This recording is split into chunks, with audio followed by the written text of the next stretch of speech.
rather than this kind of delivery method, where whoever's on the stage, whoever's higher than, in more light than, is the giver, as it were.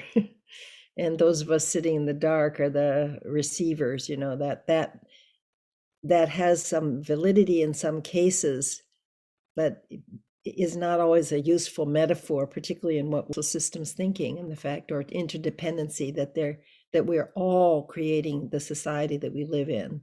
It's not that some people are and some people aren't, but everybody, whether they're in action or in inaction, whether they think of themselves as outside or a bystander, or whether they think of themselves as an actor, everybody is together creating whatever our social reality is. So, yeah. ImaginAction PodCast. Creando comunità trasformative per il futuro. Social arts across borders. Livnot kehilot Crediamo che transformative l'immaginazione. Building transformative communities for future. Nosotros creemos que la imaginación es el derecho universal. podcast d'Imagination, les arts.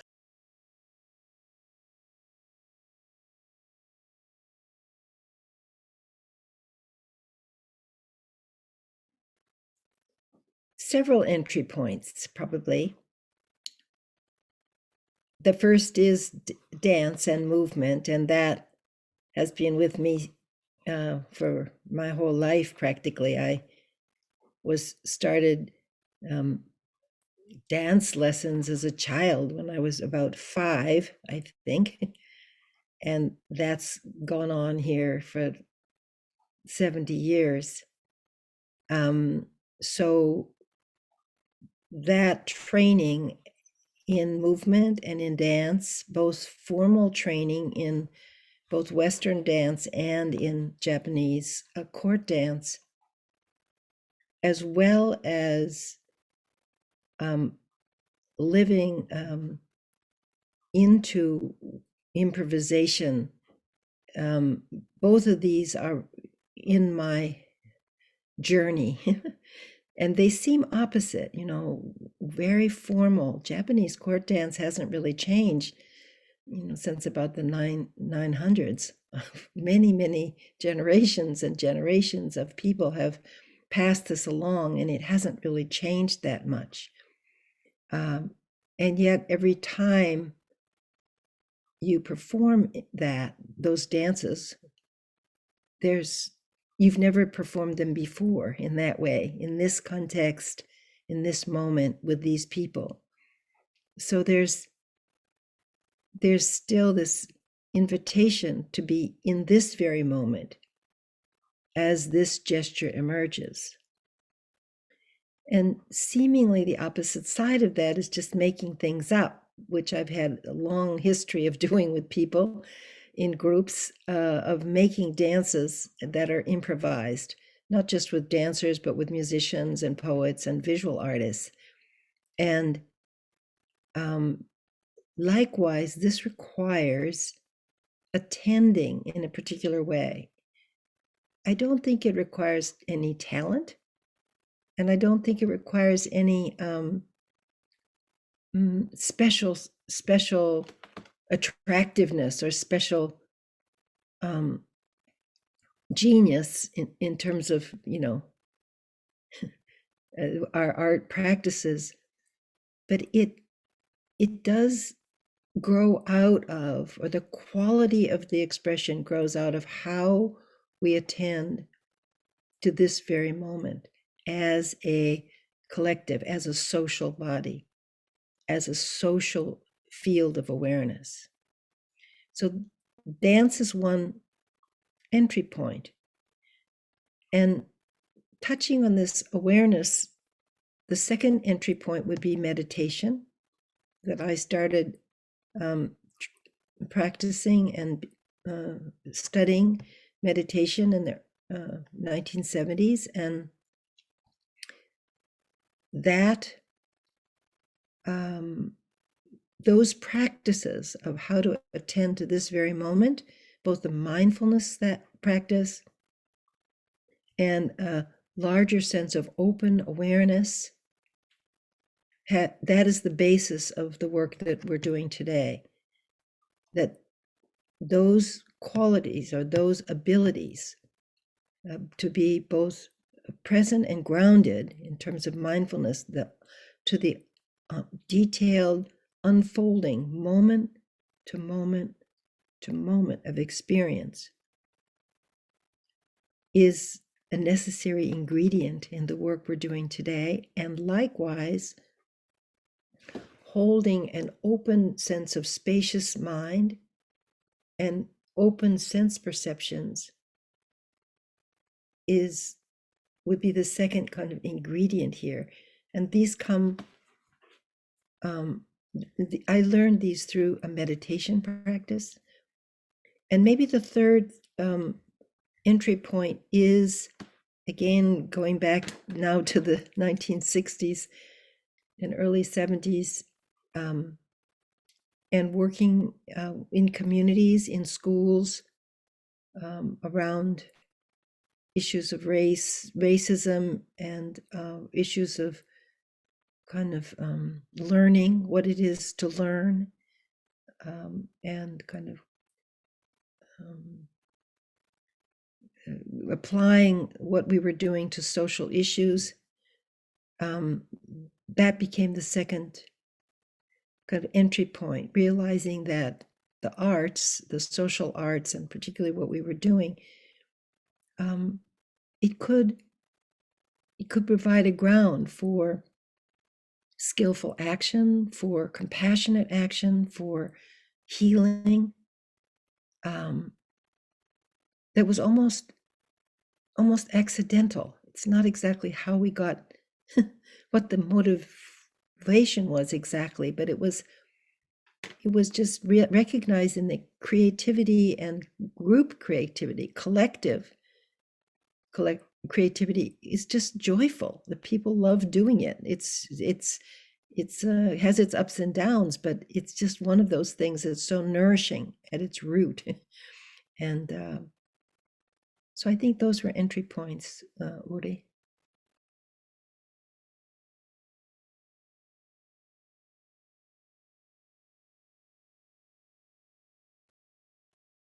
Is some recognition that there is wisdom, there is kind of human kindness and intelligence and sanity, healthiness in any system, whether it's an individual body-mind system or whether it's a team or organization or larger system, that things are not like messed up at the core. They're not toxic to the core. That there's, at the core, there is some kind of basic human heartedness. And I think that's an important quality in our work, and that certainly within the social presencing theater and within the presencing community, this is bubbling up. And I think there's power in that. Yeah, thank you. Yeah, I really feel the warmth and the love and the care within this and the truth of it. And I feel again, maybe as a man, raised as a man in a very, in a society in which I was sent to war, actual war, to be a soldier for 3 years, and because I have to defend my people, and and feeling that experience as an embodiment and working through theater. So for me, theater has been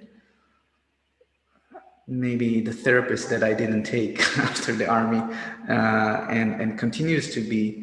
And I really feel, the theater of the oppressed has given me a lot of awareness to what's actually going on in the world that I was quite blind to, I think. But SBT gave me a window into what's happening inside of me, which I was also very blind to.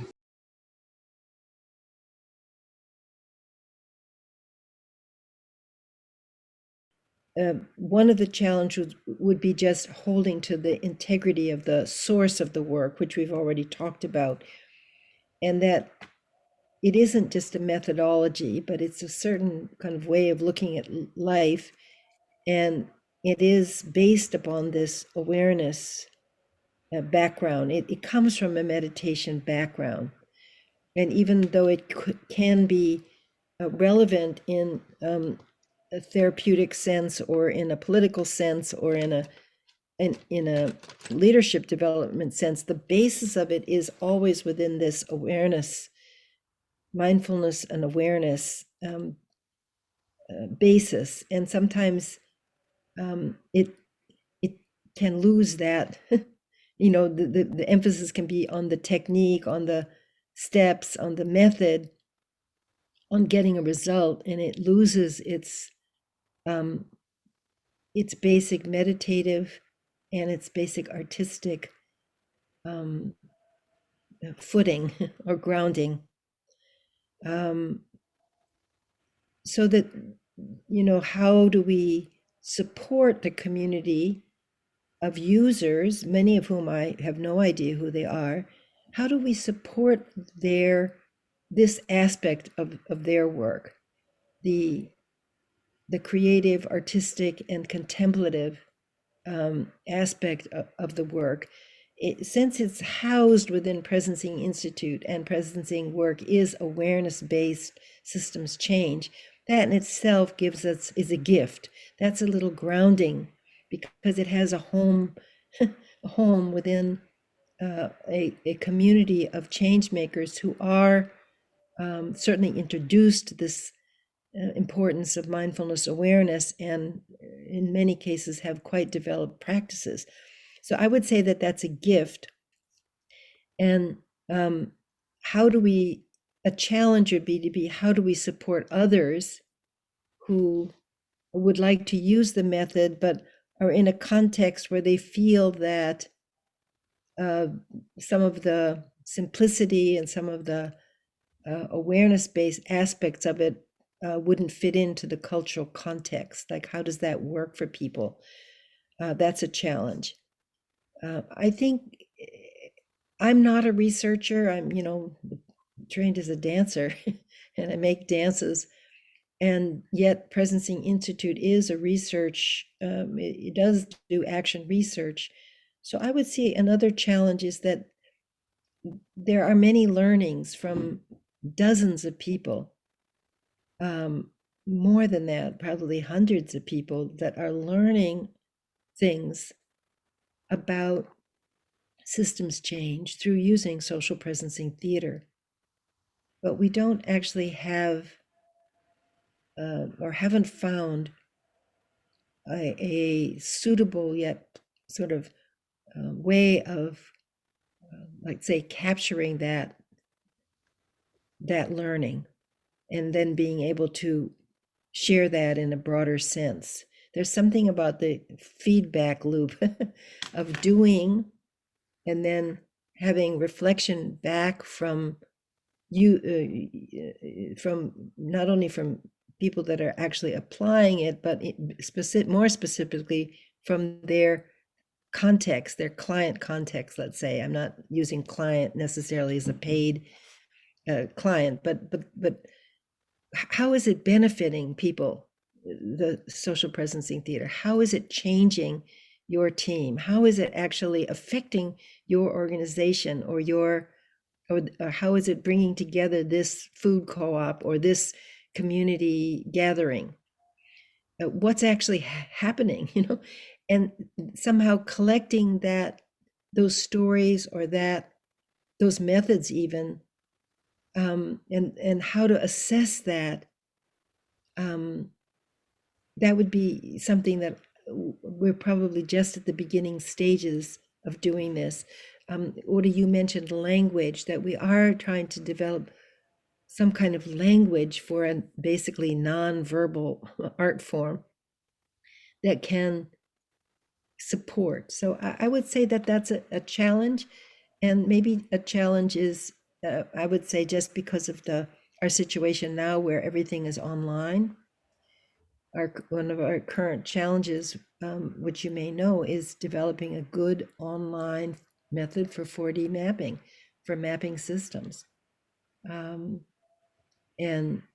we've had amazingly good response and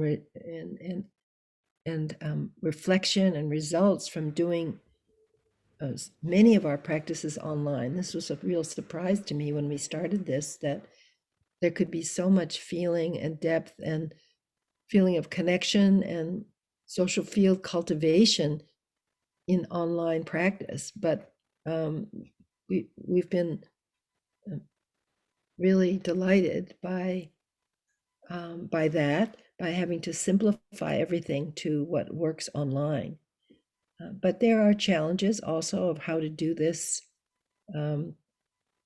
better online, and also just how to support an ever-growing community. I think that's what I would say would be one of our challenges.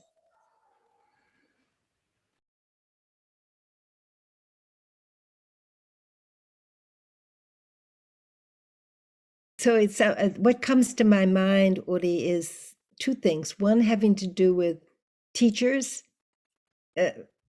and one having to do with colleagues or friends. That much of my life I owe to my teachers. I've had amazing teachers in both my meditation and in dance, and I'm trained in an old-fashioned way, Uri. No one asked me, whether these was way before the days of check-in where people ask you how you were doing. I was trained to this is what you do, and you just do it. Nobody asked me, what I thought about it or how I felt about it, and whether, it was just, I mean, I'm old, right? And I was trained in a very old-fashioned way with very traditional teachers. And traditional in that they were accomplished. And much of what I learned was watching them, their presence, their way of both teaching and manifesting. So I'm a product of strong teachers, and I learned by following and by doing what they said as best I could. And I think that's not a popular idea in education right now. And in fact, I'm sure with Presencing Institute, we talk so much about learner-driven education, which I'm a high fan of to these days. And yet when I think about myself, that is not how I was trained. And I benefited from that. And I know many people do not. I benefited from, again, enormous affection and respect and for my teachers. And that learning had to do with, again, a sense of care. That they actually cared that I learned and that I was able to do the best that I could.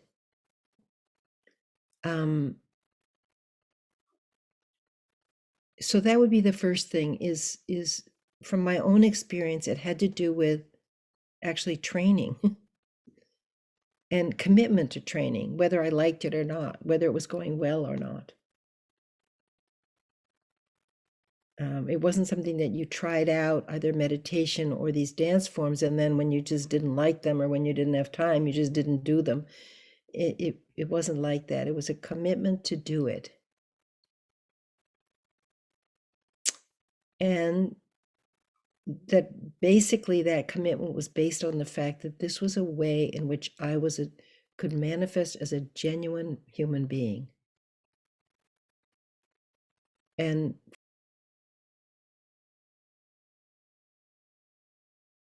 for me, working in the theater, which seems like some way the least genuine,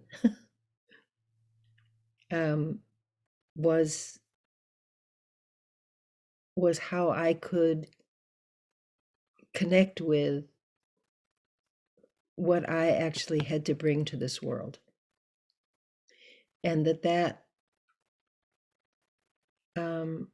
there were a few people along the way that recognized that, who were teachers. And the second thing is that there's nothing that I've ever done that I've done by myself, that everything is co-created. And in the theater, it's completely co-created, right? Even if you're a soloist, you have all these people that support what you do. So this sense of how to collaborate and co-create with others is the second kind of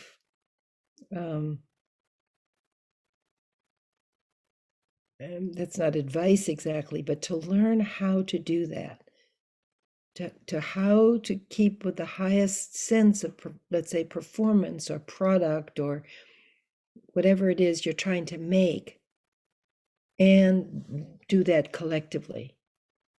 And that requires awareness again, because otherwise you get a bunch of people with their own good ideas going in multiple directions, and very difficult to hold what it is that we are co-creating and unfolding together.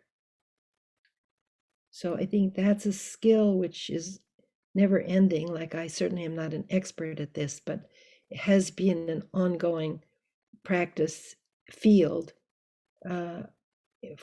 throughout my whole life, is what is that balance between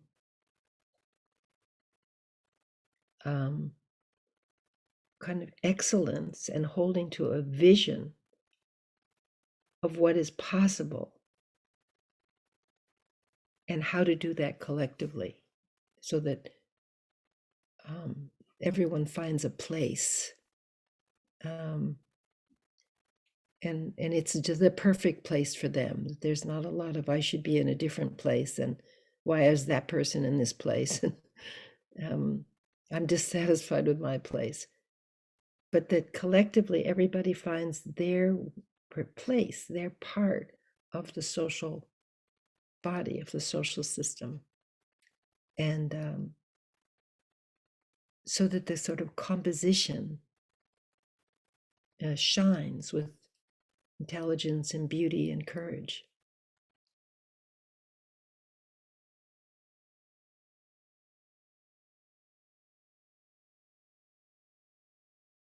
When I first read in the Theory U book about social presencing theater, like, I didn't know what that was. That's definitely a title that was in the mind stream of Otto Scharmer. I came to this work doing embodiment and doing many of the practices that I had done for decades when I first started working with him, which was about 2003. But the book actually didn't come out until 2007. And he would say, I'm thinking about this thing called social presencing theater. And I think he actually once said, could you make that, or something like this, which of course I had no idea what he was talking about. It was an idea, this social awareness, social presencing, and then making that social system, that social fabric visible, which is meaning of the word theater, making it visible, and particularly the sense quality of it. So systems thinking is about a system being able to see itself. But we're working with system sensing to feel itself, to feel the living quality of a system. So originally I thought that this referred to some kind of performance form, which is what I was used to doing, right, as a making things for performance. And I put together a little group of people who worked on this. This was early, like in the early 2000s. And it was based on interviews, and it was highly structured along the line of Tectonic Theater Company in New York, which one of Greg Parati was a dear friend and also came in to working with me on this, was a writer and performer with Tectonic on the Laramie Project, which is this wonderful project around hate crimes. It was about Matthew Shepard being murdered for being a young gay man in the United States, in the Western states.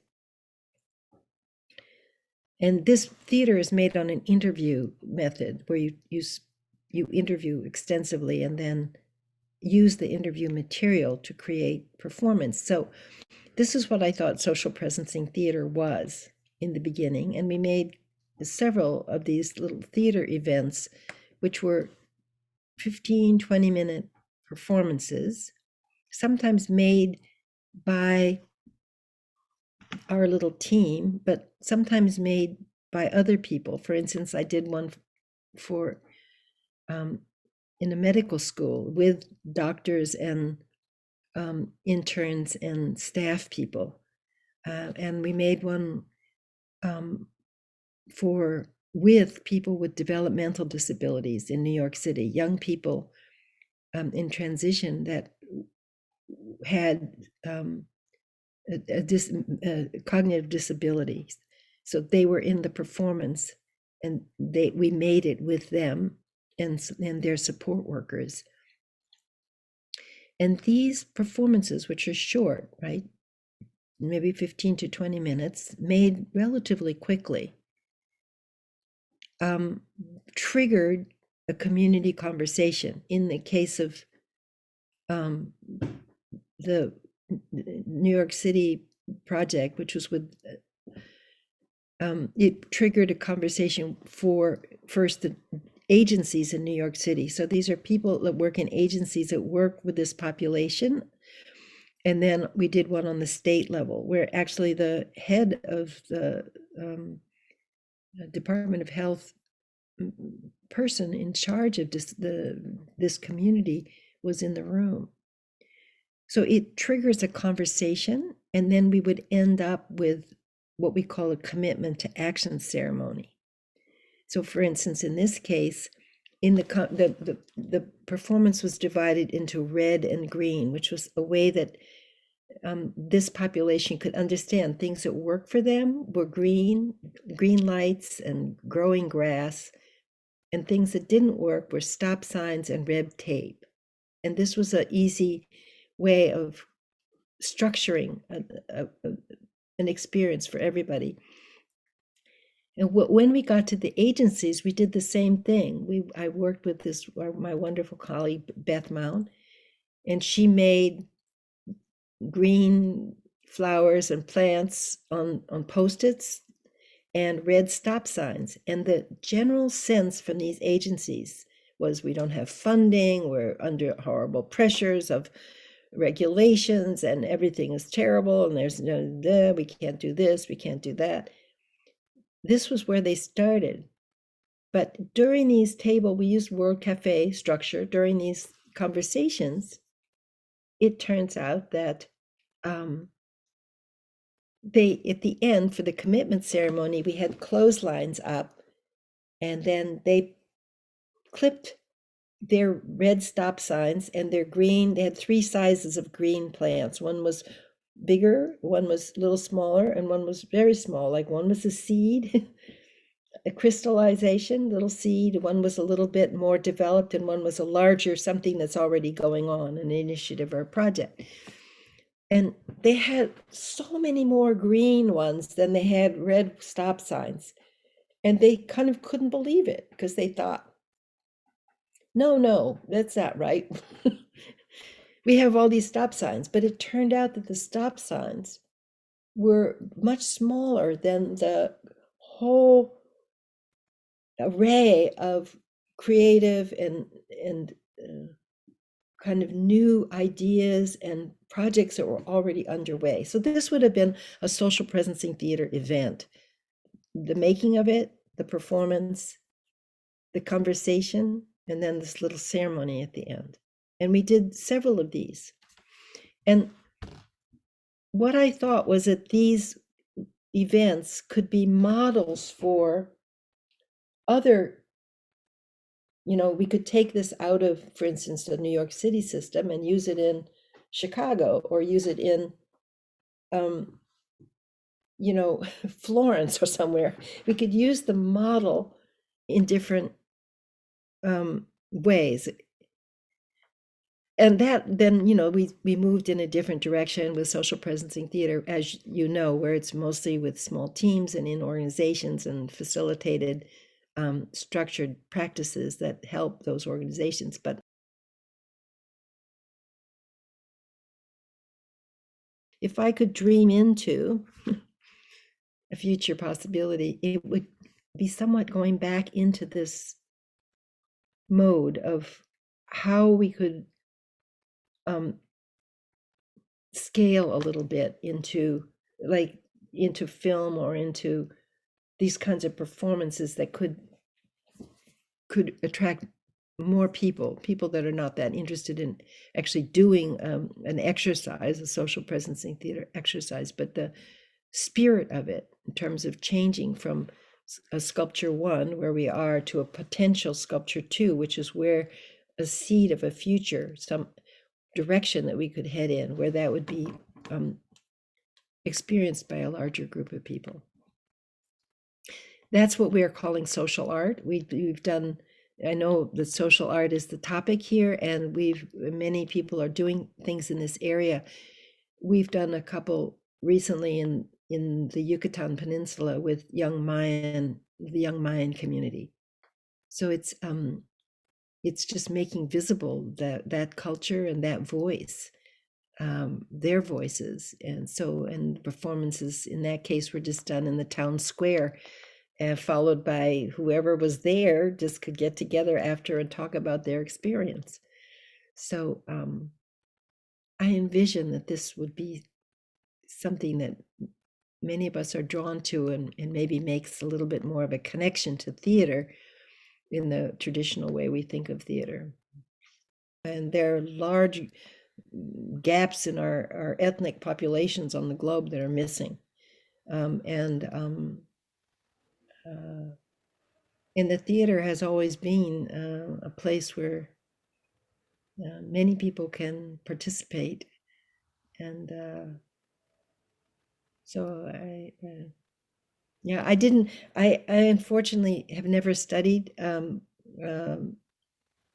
theater of the oppressed. My son, who works in our oftentimes with me in this work and is in the theater, he has a little familiarity, so that has been very helpful. But there's so many things I would like to learn, practices I would like to learn, and that's certainly on my list.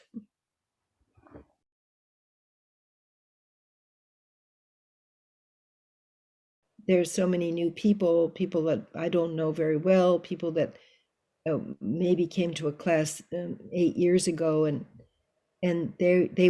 they're asking for some kind of like a continuous education program, or some way that they can continually refresh, because certainly within presencing, the whole conceptual framework has evolved so and changed over the years. And we've learned so much as a Presencing Institute community in how to apply these things, so that if you took a class 7-8 years ago and are kind of doing the same thing, it's a little out of sync on some level with what might be needed, or where the form is changed and evolved in a way that it could be more useful. So there are many things that we're thinking about in terms of how you would have a kind of continuous education. And what is really positive right now, and I think, is so much peer learning with practice groups and with the community jams on Mondays, and the various kinds of offshoots that have been created there, including this wonderful kind of entity. And so I guess my question would be sort of where to focus attention, that given given my limited time and resources, where would I be the most useful? And I'm sure that's on anyone's mind in terms of how to nurture communities and share experiences with people with less experience, something that could guide or help or support or cheer on. And oftentimes for me, it's really coincidence. It's like I meet somebody like you, Uri, I meet you. I can't be 100% involved in what you're doing, but I'm really interested and I try to touch in when I can. And I know you also have been so supportive in the with groups and so it's a kind of like, again, where we both feel we could be the most useful, but also a kind of coincidence that we have a connection and you invite me and I say sure. And then I end up in this conversation. Les arts We sociaux, believe imagination is our universal right and regeneration is our collective responsibility.